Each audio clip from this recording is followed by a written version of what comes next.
Bonjour à toutes et à tous, c'est l'instant RR comme les régions que nous allons traverser pour parler de sujets qui vous concernent au quotidien et pour saluer de belles initiatives. À l'image de l'école de la Cordée, un établissement scolaire pas tout à fait comme les autres dans le Nord. Ici, les enseignants utilisent une pédagogie différente pour redonner le goût de l'effort et de l'école à des enfants qui l'ont perdu. Vous verrez, c'est absolument passionnant. On l'appelle la maladie du soda. C'est une atteinte grave du foie et elle est provoquée par la consommation de boissons sucrées, par une alimentation trop grasse. L'une de nos équipes a suivi le quotidien de patients du centre hospitalier de Lille. Un reportage très instructif, vous verrez. Mais avant cela, en cette journée dédiée aux enfants, nous avons voulu mettre en lumière ce matin un dispositif créé pour lutter contre le décrochage scolaire. À ce jour, plus de 9% des 18-24 ans sortent sans diplôme ni solution, ce n'est pas rien. Cette mission a donc pour vocation de changer la donne.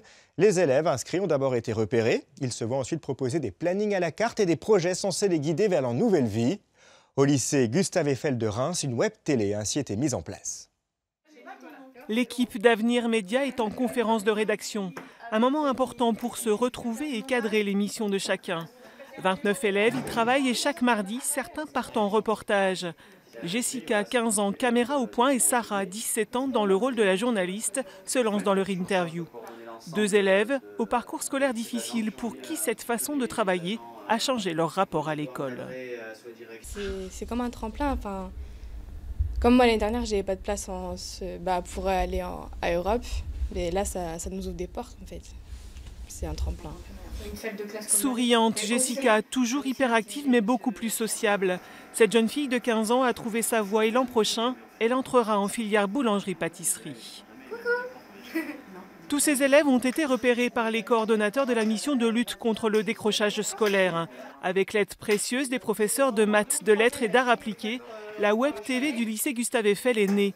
Des guides qui conduisent petit à petit ces enfants vers une nouvelle vie scolaire, mais pas seulement. La semaine dernière, on est allé filmer dans des établissements. Il fallait se présenter à l'accueil. Il fallait filmer des gens qu'on ne connaissait pas. Parce que finalement, ici, c'est un peu en vase clos, on se filme les uns les autres. Mais la semaine dernière, on est allé dans plusieurs établissements et là, il fallait se présenter et filmer des gens qu'on ne connaissait pas. Donc, c'est tous ces savoirs sociaux, finalement, de prise de rendez-vous, de mettre les gens à l'aise quand on les interroge, comme vous faites. Ils se rassurent, se font à nouveau confiance. Une remise en selle, un travail sur l'estime de soi. Essentiel, évidemment. Évidemment. Pour l'orientation. Pour l'orientation et puis, oui, pour se lancer même dans un sujet d'examen, ça change leur rapport à la consigne scolaire.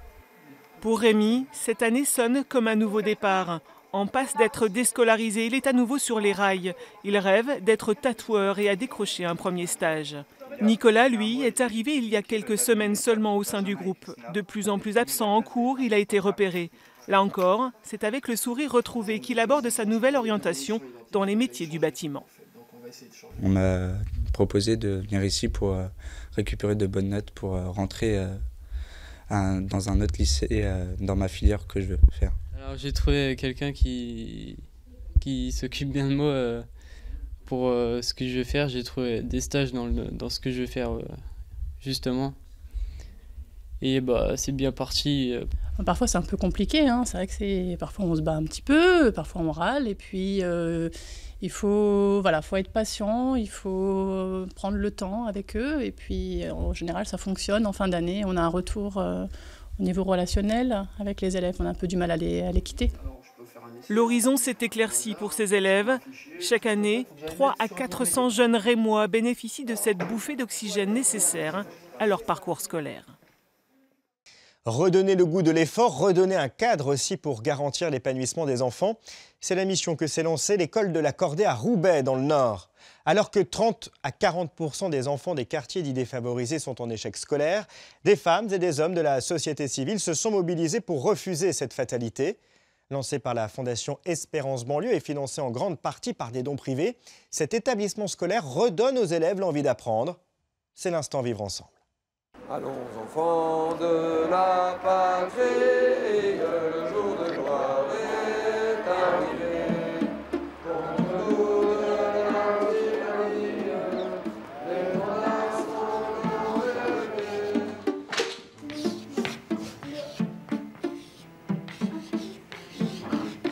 c'est une grande aventure humaine, cette histoire.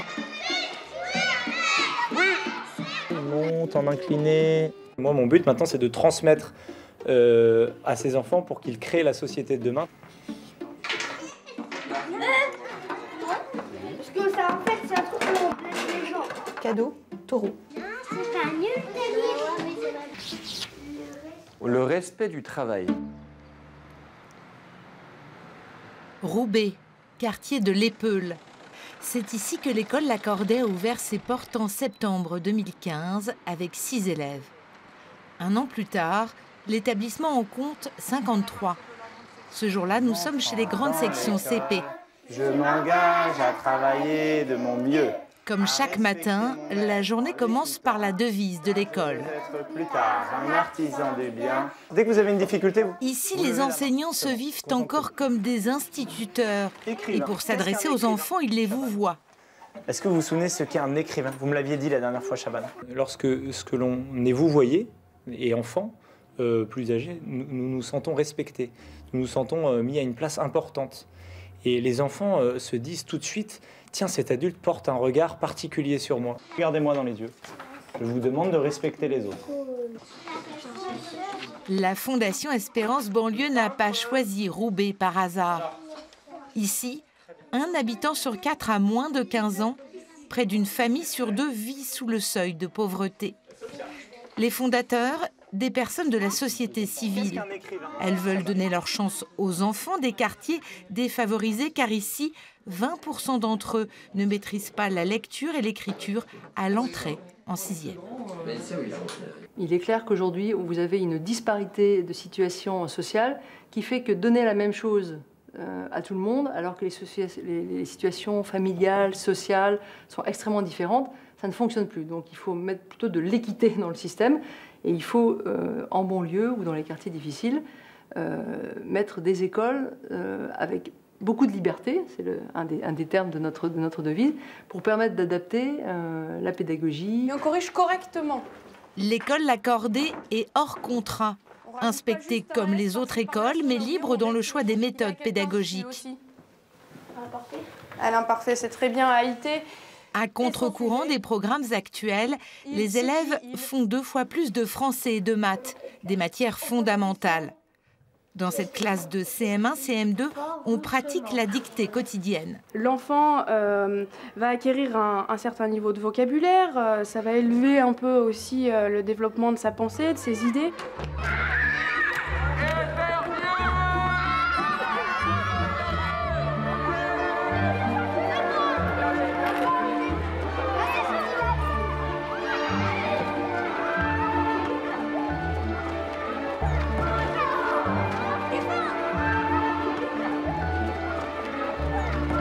Soyez un peu courageux là, hein.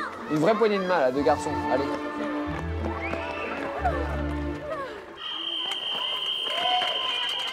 À Lacordaie, les professeurs ne lâchent rien, jamais. Leur credo, exigence et bienveillance. Ce matin-là, le directeur vient donner un cours en classe de CE2. Dans les mains, une surprise à venir. Il est attendu. Oh les enfants. Alors, on va pouvoir jouer aux échecs aujourd'hui. Vous êtes heureuse dans cette école? Oui, trop. Venez là, je vais vous montrer quelque chose. En quoi elle vous rend heureuse? On n'est pas beaucoup par classe. C'est plus facile comme ça. On apprend mieux. En diagonale et je l'ouvre. On porte des uniformes. Ça sert parce que, par exemple, si quelqu'un a un t-shirt craqué et que tout le monde rigole de lui, et ben là, on porte des uniformes. Donc, on porte tous les mêmes, donc il n'y a pas de différence. Allez, à toi. Port de l'uniforme, levée des couleurs. Une charte simple pour créer un sentiment d'appartenance, pour transmettre la culture française à des enfants de toutes origines. L'école est non confessionnelle, des choix assumés. On va attendre que tout le monde... Vous pouvez aider les autres à mettre leurs pièces, parce qu'avant, on va voir quelque chose ensemble. En tout cas, lutte contre les communautarismes. Ça, c'est absolument certain. Et on ne peut pas, bien vivre si on ne se connaît pas, si on a des codes différents.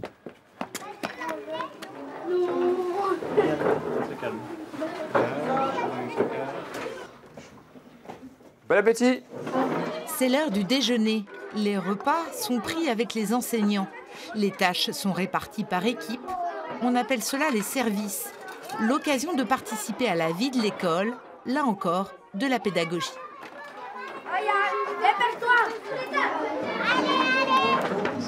Au revoir Eliane. Au revoir Sarah. Bonne soirée. Alors, le palais de Fontainebleau, près de Paris. Mais l'école ne s'arrête pas à 16h30. Soutien scolaire, aide aux devoirs sont organisés dans les classes.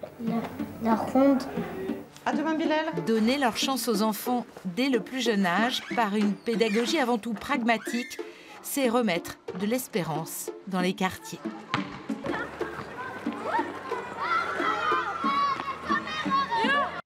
Et si ce sujet vous a intéressé, vous pouvez retrouver une multitude d'informations sur espérancebanlieue.org. Si tu ne vas pas au musée, le musée viendra à toi. C'est un peu le principe du MUMO. Derrière cet acronyme se cache le musée mobile, un musée itinérant d'art contemporain. Il sillonne en fait les régions à la rencontre des enfants âgés de 6 à 12 ans, en particulier ceux qui se trouvent géographiquement ou socialement éloignés de l'accès à la culture. Lancé en 2011, le MUMO a parcouru 30 000 km. On l'a retrouvé lors de l'une de ses escales. Nos visiteurs sont arrivés à l'heure au pied du camion, prêts à vivre une expérience peu commune. Visiter un musée sur 4 roues, et oui, c'est possible. Il s'appelle le MUMO, comme un musée mobile pour les enfants. Et à l'intérieur, comme dans tous les musées, il y a un guide. Et nous, ici, on a imaginé que chacune des œuvres que vous allez voir ici, c'est le rêve d'un artiste. Et que chaque artiste, il souhaite vous faire rêver. Il veut que vous puissiez utiliser votre imagination. Cet espace fait dans les 45 mètres carrés, du coup proximité garantie. Chaque œuvre amène la discussion. On voit que c'est un appartement où il y a les lumières, il y a le couvert, il y a tout qui est mis, mais il n'y a personne. Il n'y a jamais eu personne qui vit ici. Comment ça se fait? Ouais. Il est peut-être décédé? Alors ouais, peut-être, mais dans ce cas-là, il aurait peut-être éteint les lumières, les autres personnes. Peut-être qu'il l'a allumé avant. Tu crois qu'il n'est pas très écolo, ce monsieur? Ouais. Il a pris en photo dans une autre maison et puis il a tout photocopié. Après, il a essayé de coller un peu partout sur un autre tableau. Et après, ils ont filmé et ils ont fait un film. Vous avez de la peinture, vous avez de la photographie, également de la sculpture, de la vidéo, donc des choses un peu plus surprenantes. Et l'idée, c'est que voilà, on puisse montrer aux enfants tout ce qui est possible de faire aujourd'hui dans l'art contemporain. En tout, 14 œuvres sélectionnées par le FRAC, le Fonds régional des Pays de la Loire. Chaque visiteur ressort de l'exposition avec son petit coup de cœur. Et c'est celle-là qui m'intéresse. Je voulais avoir de la neige. Je voulais qu'il y ait de la neige dans un tableau. Alors c'est celui-là que je préfère. Tu lui as donné un titre ? Je dirais blanc. Et ce n'est pas fini. Place maintenant à la pratique. Là, c'est matériel basique. On a de la pâte à modeler, un petit peu d'encre, des feutres, des crayons. Et on arrive à faire des choses très bien avec. Il a une antenne pour regarder la télé dans son visage. Et pour connaître le programme du MUMO, ce site musée-mobile.fr. Il est un peu plus de 11h, merci d'être avec nous. À suivre, un spectacle équestre où rien n'est laissé au hasard dans le somptueux décor du château de Chambord. L'histoire du domaine est retracée par des comédiens. Nous rencontrerons également une maman de 3 enfants confrontée à une problématique bien connue des parents, faire aimer les légumes aux plus jeunes. Rebecca a publié un livre de recettes adapté pour assurer une alimentation saine. Des menus équilibrés. Voilà ce qui est essentiel pour notre santé. La preuve avec la maladie du soda, également appelée NASH, une atteinte grave du foie provoquée par un excès de boissons sucrées et de graisse. Un vrai fléau. 6 millions de Français en sont atteints. Et elle pourrait devenir d'ici quelques années la première cause de greffe du foie. Seule une hygiène de vie irréprochable permet d'éviter l'opération. L'une de nos équipes a suivi le quotidien de patients du centre hospitalier de Lille. Aujourd'hui, Mathieu Maldonado est un homme neuf. Donc me voici il y a 4 ans, avec entre 120 et 130 kilos. Cet ancien obèse a perdu 50 kilos pour traiter sa NASH, une maladie de la malbouffe causée par l'accumulation de graisse dans le foie et qui provoque une cirrhose. Donc là, je vais me faire une escalope de dinde avec des petits pois carottes et des pommes de terre à l'eau. Maintenant, il se nourrit sainement, mais cela n'a pas toujours été le cas. Je mangeais très gras, très sucré. C'était beaucoup de fast-food. C'était jusqu'à 3 à 4 fois par semaine. Et le soda qui va avec, ça pouvait aller jusqu'à 2-3 litres de coca jour. L'équivalent de 60 morceaux de sucre. Il a développé une cirrhose sans boire une goutte d'alcool. Une fois la maladie diagnostiquée, les médecins ne lui donnaient que 5 ans d'espérance de vie. Quand on m'a annoncé que je devais être greffé et que je ne verrais peut-être pas ma fille grandir, j'étais en pleurs de ne pas pouvoir voir ma fille grandir. Donc, ce qui m'a fait prendre la décision d'arrêter tous ces fast-foods et de dire oui pour la greffe. Une double greffe foie-rein, la seule solution à un stade avancé de la maladie. Il s'est fait opérer il y a 1 an et demi. Elle vous a sauvé cette greffe? Oui, elle m'a sauvé. Peut-être qu'aujourd'hui, au jour d'aujourd'hui, je serais mort. Tous les 6 mois, il doit retourner à l'hôpital, voir les spécialistes qui le suivent pour vérifier l'état du nouveau foie. Il n'est pas trop gros. Tout est parfait. L'élasticité est normale. Donc 4,5, on appelle ça une mesure de foie de bébé. 6 millions de Français seraient atteints par la NASH, soit 12% de la population. Une maladie sournoise, car lorsqu'on s'en aperçoit, il est souvent trop tard. Et le foie ressemble déjà à cela. Là, vous voyez qu'il est très noir, hypo-intense, il est chargé de graisse. Et c'est cette graisse qui est la cause de la maladie, qui va entraîner cette séquence graisse, inflammation, cirrhose. Les médecins sont inquiets, car cette maladie, appelée aussi la maladie du soda, progresse. La NASH devient de plus en plus sévère parce que les jeunes la développent. L'obésité apparaissant dès l'adolescence, on a des patients qui ont une exposition de plus en plus longue à l'obésité. Donc, comme ils ont une exposition plus longue, ils font plus de cirrhose, plus de cancer. Et il faut dépister. D'autant plus qu'il n'y a pas de médicaments, d'où l'importance de modifier son mode de vie. Karim Medeb est atteint de la NASH. Une cirrhose a été détectée il y a peu sur son foie. Il a déjà fait des efforts considérables pour réduire son poids et perdre 50 kilos. Donc on est à 134,300. Mais il n'arrive plus à maigrir. La nutritionniste va le convaincre de faire un peu de sport. Malencontreusement, je ne suis pas un grand sportif, je dirais même pas du tout. Ouais. Alors on ne vous demande pas de faire beaucoup de sport, juste de bouger un petit peu au quotidien. Si vous avez un vélo d'appartement ou un tapis de marche à la maison, commencez progressivement. L'idée, c'est de tout faire pour ralentir l'évolution de la maladie, afin d'éviter la greffe. Ça va aller ? Ou une opération délicate de l'estomac visant à maigrir et à soulager le foie. Mais lorsque l'opération s'avère indispensable, elle donne de bons résultats. Cette opération a un effet, on ne s'y attendait pas, spectaculaire, puisque 8 sur 10 des patients atteints d'une NASH n'en sont plus porteurs 1 an après l'intervention. Là, vous allez vous y mettre, là, au vélo, du coup ? Oui, je pense, oui. Je pense, mais qui va doucement, on va le voir. Pédaler pour l'un et maigrir encore. Marcher pour Mathieu Maldonado et éviter la récidive après sa greffe. Le monde médical prévoit que la NASH devienne la première cause de greffe du foie d'ici 2020.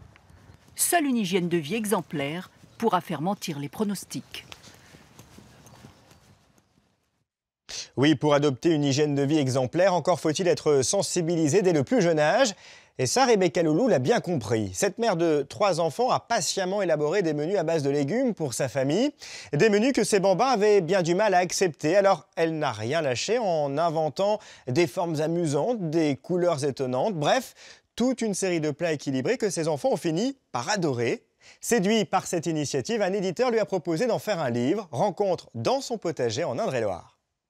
Alors ça, c'est des grosses rouges. Maman, ça c'est pas rouge. Ah, pas encore, mais c'est les tomates qui sont rouges.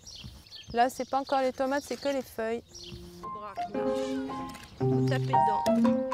Rendez-vous au potager pour une séance de jardinage avec Rose et Rebecca pour planter des tomates, des courgettes, des poivrons qui serviront à concocter des recettes anti-grimaces pour faire aimer les légumes aux enfants.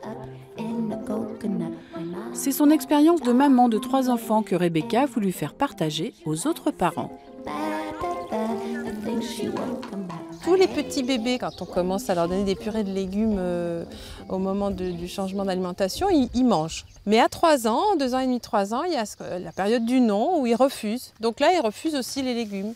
Ce qui fait que c'est une période un petit peu charnière où il faut un peu faire attention, pas non plus les forcer bien sûr, mais pas les laisser dire non à tout ce qu'ils veulent parce que après c'est un peu compliqué de les faire remanger des légumes. Et en général, quand on n'a pas réussi à traverser cette période-là, ça se répète à l'adolescence.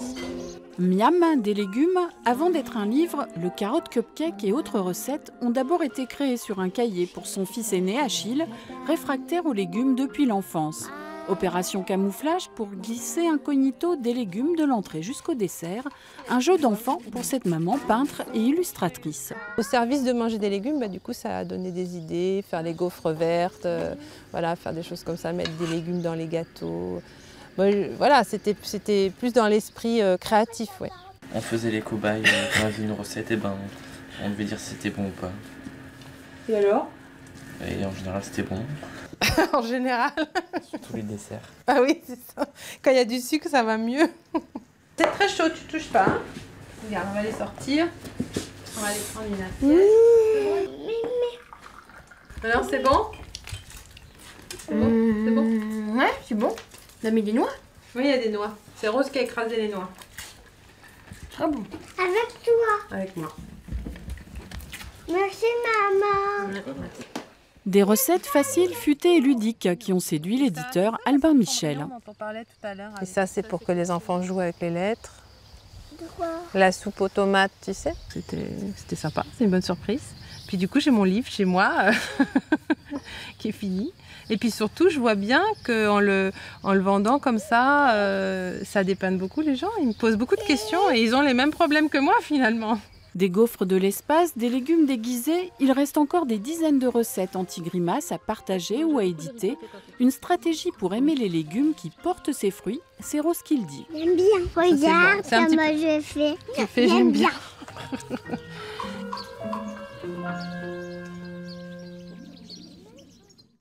Et miam, des légumes, vous le voyez, c'est le titre du livre de Rebecca Loulou que vous trouverez aux éditions Albin Michel. Alors après un livre de cuisine, pourquoi pas un livre d'histoire plus vrai que nature? Des comédiens retracent la vie du château de Chambord. Ils font partie de la société Pégase Prod, spécialisée dans l'élevage de chevaux pour le cinéma. Sur leur monture, les acteurs enchaînent les cascades et rien n'est laissé au hasard. Les spectateurs sont séduits et apprennent en s'amusant. C'est l'instant découverte. C'est dans le cadre majestueux du château de Chambord que l'on rencontre les comédiens de Pégase Prod. Dernier réglage avant la représentation du spectacle François Ier, le roi chevalier. Là, c'est préparation des chevaux. Il y en a déjà une partie qui sont prêts. Là, je vais préparer la mule. Et puis après, c'est détente et mise en place des costumes. La société est spécialisée dans le dressage des chevaux pour le cinéma et la cascade équestre. Elle produit de nombreux spectacles et événements. À Chambord, une équipe est à demeure pour assurer le show tous les jours, une bonne partie de l'année. Tu vas faire pavis si tu veux. Je te donnerai mon pavis et le carrousel. Et écuyer pour aider au lit. Ok ? On les tresse, ceux qui ont vraiment du crin, on les tresse juste après le spectacle et on les détresse avant. Et c'est un garçon. Les gens ont tendance à penser que comme il a les crins longs, c'est une fille. Mais non. C'est un mâle. Bichonner les chevaux, préparer les hommes, le travail est précis, mais l'équipe est bien rodée. On tourne en fait sur les rôles parce qu'il y a une chute par spectacle, un combat, de la voltige. Il y en a 4 qui voltigent par spectacle, donc ça tourne. On fait tourner les chevaux aussi pour faire des repos et pour alléger, parce qu'il y a quand même des trucs comme la voltige, le tournoi, la chute, etc., qui sont un peu plus intenses quand c'est 2 fois par jour pendant 5 mois, quoi. La particularité en fait de Pégase Prod, c'est vraiment qu'on travaille la cascade, mais on travaille également la comédie. Donc en fait, ça donne des spectacles qui sont vraiment différents, où il y a vraiment du jeu et pas qu'une succession de tableaux et de la cascade. Dernière répétition avant de rentrer sur scène et petit moment de détente pour les chevaux avant de rencontrer le public. Bon allez, force et honneur, c'est parti! François Ier, le roi chevalier, une reconstitution des liens entre le roi de France et le domaine, un spectacle spécialement écrit pour le château de Chambord. Un peu d'humour, de l'action, de beaux costumes et un décor de rêve, le public est ravi. Le j'étais ici avec mes enfants. Alors pour eux, malgré qu'ils ne sont pas tout compris, c'était toujours quelque chose à rigoler, malgré la langue. Et puis c'était un mélange pour moi très bien aussi, parce que je savais qu'ils s'éclatent et que je ne dois pas faire trop attention. Et voilà, j'avais des informations intéressantes. Et en même temps, des situations où je pouvais me reposer parce que écouter tout le temps en français historique, c'est fatigant. Alors c'était parfait pour moi. En coulisses, les spectateurs peuvent garder le lien avec l'équipe. À quelques kilomètres de là, Pégase Prod possède un parc où les amoureux des chevaux peuvent venir prolonger l'expérience du spectacle équestre. Et pour connaître les dates des représentations, rendez-vous sur chambord.org. L'instant R, c'est fini pour aujourd'hui. Je serai là demain à 10h50 pour vivre avec vous d'autres instants découvertes, bien-être et pratiques. Je compte sur vous. Très belle journée à tous.